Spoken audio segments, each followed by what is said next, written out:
So Apollo యూనివర్సిటీలో BTech third year pursue చేస్తున్నటువంటి student మనతో ఉన్నారు, తనతో మాట్లాడదాం. హాయ్ యునయ. హాయ్, ఐఎమ్ మానస. మానస గారు.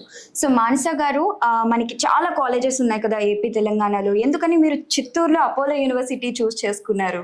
అందరికీ తెలిసిందే, ఏపీ తెలంగాణలో చాలా మంచి కాలేజెస్ ఉన్నాయి.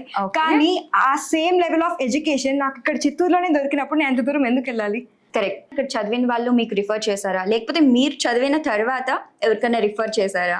నేను కొంతమంది సీనియర్స్ నుంచి రెఫరెన్స్ తీసుకున్నాను, అలాగే నేను చాలా మందికి రెఫర్ చేశాను. ఓకే. ఇక్కడ అపోలోలో లైక్ అందరు కాలేజెస్ లో ఉంటది క్వాలిటీ ఆఫ్ ఎడ్యుకేషన్, బట్ ఇక్కడ క్వాలిటీ ఆఫ్ ఎడ్యుకేషన్ తో పాటు మనకి మెంటర్షిప్, క్లబ్స్, ఫ్యాకల్టీ సపోర్ట్ ఇలా చాలా ఉన్నాయి. ఒక్కొక్క కాలేజ్ లో ఒక్కొక్కటి చాలా మంచిగా ఉంటే Apollo is like all in one, అన్ని చాలా మంచిగా ఉంటాయి. One stop destination for student అంటారు. For sure, 100%. ఓకే.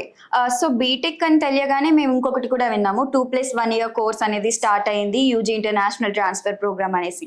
అది విన్న తర్వాత మీరేమనుకున్నారు? Actually I'm currently pursuing third year. So మా బ్యాచ్ నేను జాయిన్ అయినప్పుడు అది ఇంకా ప్రోగ్రామ్ స్టార్ట్ ఇనిషియేట్ చేయలేదు. సో నా తర్వాత చేశారు. నిజంగా చాలా లైక్ ఫీల్ అవుతున్నాను, నేను ఉన్నప్పుడే చేసిండొచ్చు కదా అనేసి.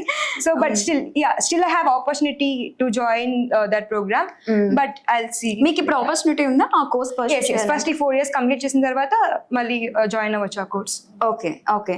సో మీరు ఎక్కడ నుండి అన్నారు? I'm from Chittoor. చిత్తూరు ఇక్కడ నుండి. So day scholar. So bus facilities అలా ఏమైనా ఉంటాయా దీనికి? Apollo offers bus facility for sure, but I choose my own transport. Okay. So when it comes to faculty మీతో ఏ విధంగా ఉంటారు? క్లాస్ రూమ్స్ ఏ విధంగా ఉంటాయి? జస్ట్ లైక్ దట్ మనకి మూవీస్ లో చూసినట్టుగా ఉంటుందా, లేకపోతే చాలా స్ట్రిక్ట్ గా ఉంటారా ఫ్యాకల్టీ మీతో? Faculty is like very supportive here. We have something like mentorship. Okay, mentorship. yeah, okay.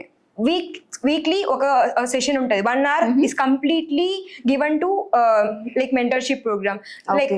Like ఒక ఫ్యాకల్టీకి ఒక గ్రూప్ ఆఫ్ స్టూడెంట్స్ ని అసైన్ చేస్తారు మెంటీస్ గా. సో మీకు ఏ ప్రాబ్లం ఉన్నా అడిగి సాల్వ్ చేసుకోవచ్చు. అకాడమిక్ అనే కాకుండా what ever, like hostel problems అవ్వచ్చు, లేకపోతే ట్రాన్స్పోర్ట్ ఫెసిలిటీ ప్రాబ్లమ్ అవ్వచ్చు, ఫీ ప్రాబ్లమ్ అవ్వచ్చు, ఏమున్నా ఆ ఫ్యాకల్టీ లైక్ మన మెంటర్ కి మనం చెప్తే వాళ్ళు ఆ స్పాట్ లోనే సాల్వ్ చేస్తారు. లేకపోతే లైక్ లైన్ ఆఫ్ కమాండ్ ఉంటుంది from dean to vice chancellor. So వాళ్ళు ఆ ప్రాసెస్ మనకి సజెస్ట్ చేస్తారు ఎలా దాన్ని సాల్వ్ చేయాలి అని చెప్పి. ఓకే. సో ఇందాక నేను ఇక్కడ మెన్స్ వచ్చారు, వాళ్ళు అడిగాను ర్యాగింగ్ ఏమన్నా ఉంటుందా, అమ్మాయిలకి సేఫ్టీ ఏ విధంగా ఉంటుంది అంటే, మా కాలేజ్ యాంటీ ర్యాగింగ్ కాలేజ్ అండి, అమ్మాయిలకి సేఫ్టీ అనేది మీరు ఊహించుకోండి అని చెప్పారు. మీరేమంటారు దాన్ని? Completely agree to that point, because especially for girl parents security is very much needed. So Apollo University is like full of secured campus.